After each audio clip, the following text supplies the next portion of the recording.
Tahukah Anda konten majalah Dahlia Natolu edisi 183 Oktober 2022?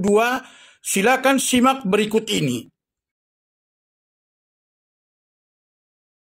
Majalah Dahlia Natolu edisi 183 Oktober 2022 menemui pembaca dengan berbagai berita pelaku seni Batak, peringatan nasional, ekonomi, hiburan, pendidikan, perayaan, sarana, in memoriam, kesehatan, rohani, Bonapasogit, dan lainnya. Salam redaksi. Hitaan Leonard Junior, pemimpin redaksi majalah Dahlia Natolu, mengatakan untuk edisi bulan Oktober 2022, pihaknya menyajikan berita pelaku seni Batak pemilik suara emas tinggi melengking, peringatan hari ulang tahun, nasional, ekonomi, hiburan, pendidikan, perayaan, sarana, in memoriam, kesehatan, rohani, Bonapasogit, dan lainnya. Laporan utama.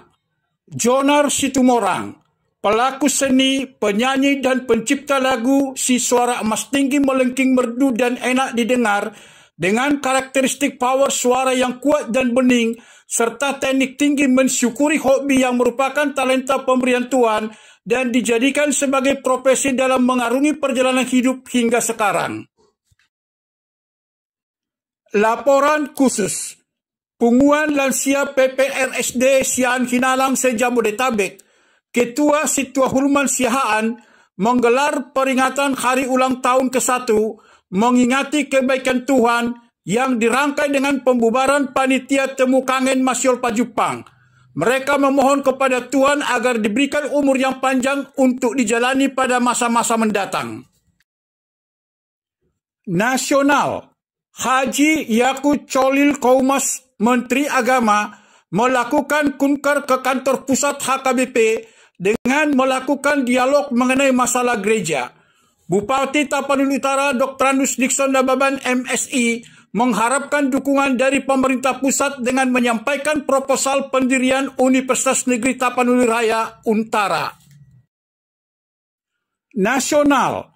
Komisi 10 DPR RI dipimpin Sofyan Tan melakukan kunker ke Tapanuli Utara dalam pembahasan rancangan undang-undang tentang kepariwisataan. Bupati Dr. Andus Nixon Nababan MSI menyampaikan dengan sumber daya manusia dan infrastruktur yang mantap, maka destinasi Danau Toba akan menjadi lebih unggul dan berkualitas. Perayaan. Rumah Sakit Umum HKBP Balige, Direktur Dr. Beni Sinaga SPB menggelar ibadah syukuran perayaan hari ulang tahun ke-104 dirangkai dengan peresmian gedung operasi kamar, intensive care unit, pediatric intensive care unit, dan neonatal intensive care unit. Sangat penting peningkatan mutu pelayanan yang ditunjang dengan SDM handal, beriman, dan tetap solid dalam kebersamaan. Pendidikan. Edi Rahmayadi, Gubernur Sumatera Utara, memberi kuliah umum di Universitas HKBP Nomensen Medan dengan memotivasi mahasiswa baru jadi gubernur. Menurutnya, menuntut ilmu merupakan hal yang wajib dilakukan dengan kasih sayang.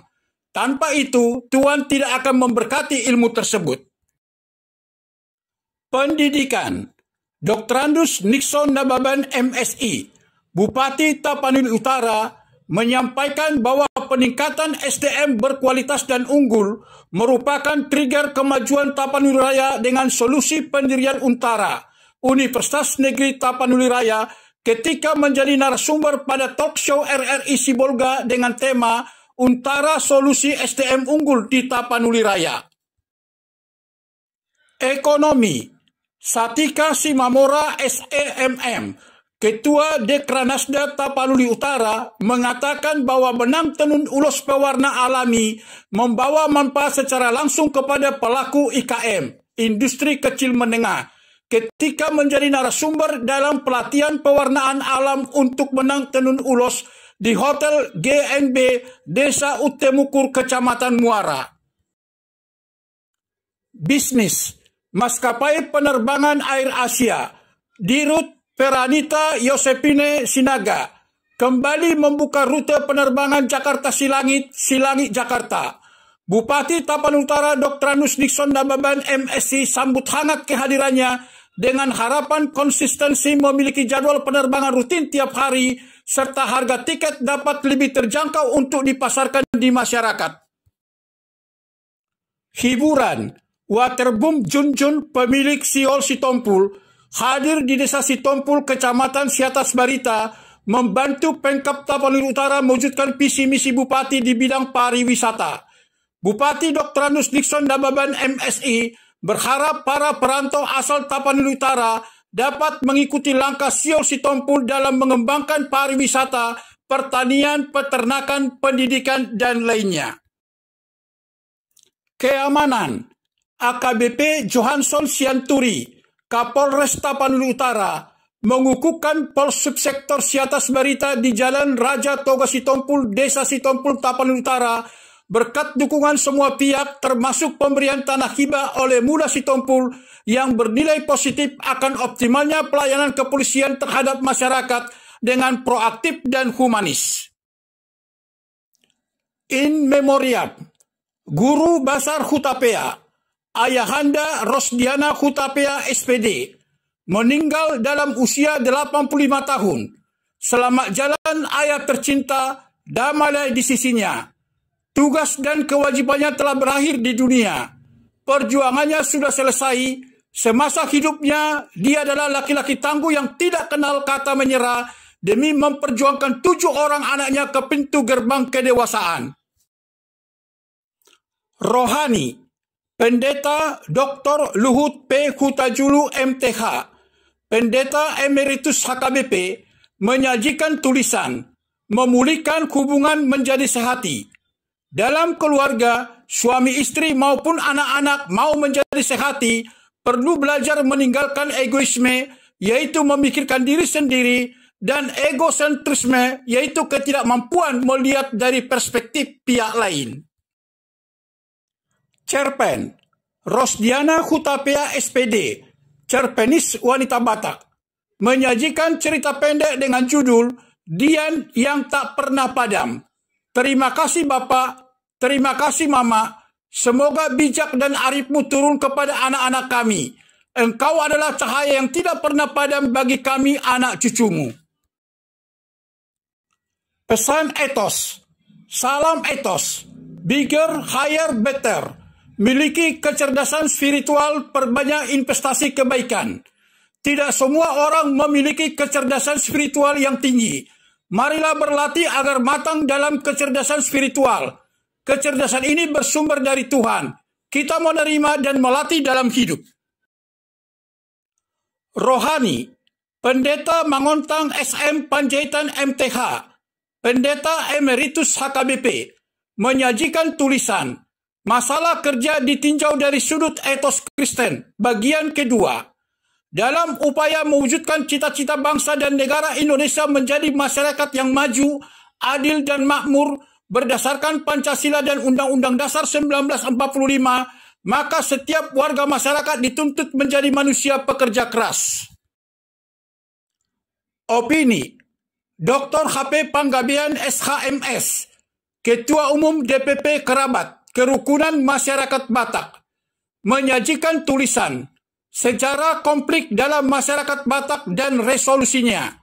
Konflik kultural dapat dipilah dalam 3 aspek, yaitu perceraian, pembagian warisan dan harta gonogini, serta hak mahudat atas tanah atau hutan wilayah suku. Upaya mengatasi konflik kultural Habatahon akan selalu menerapkan nilai adat Dalian Natolu.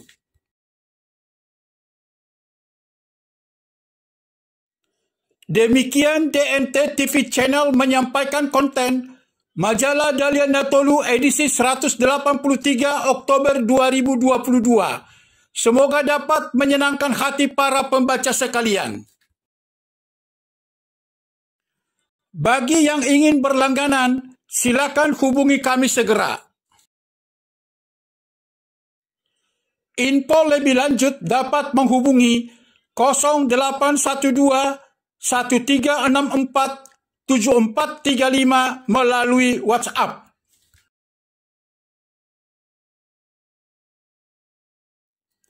Kasih karunia Tuhan selalu menyertai kita semua. Salam sukses dan terima kasih.